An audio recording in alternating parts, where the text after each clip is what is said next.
Parmi vos bonnes résolutions en 2023, si ça existe encore en janvier, je doute que vous ayez pris celle de ne plus acheter de livres dont le patron figure dans les grandes fortunes de France. Virez donc les inféodés de Lagardère, Bolloré, Gallimard, Montaigne et compagnie.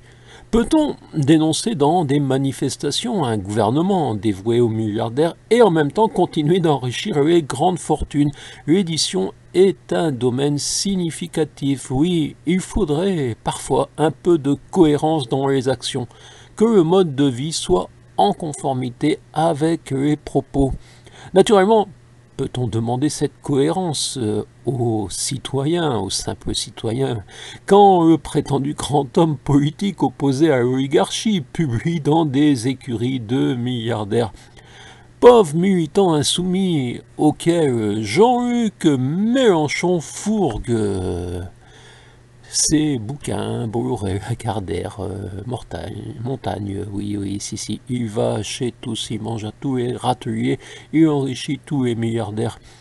Bolloré et Lagardère, j'allais me tromper entre Lagardère et Gallimard, c'est quasiment pareil, étant peut-être un peu trop visible, il a changé pour les éditions du Seuil en 2022 pour son avenir en commun.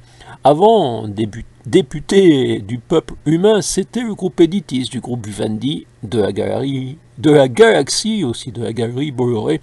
En 2019, et ainsi de suite, c'était Plomb, du même groupe Editis, de la Galaxie Bolloré.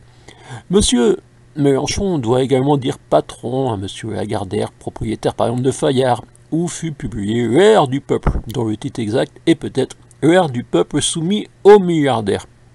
Quant à Vincent Montagne, moins connu, il préside le SNE, puissant syndicat national de l'édition, depuis 2012.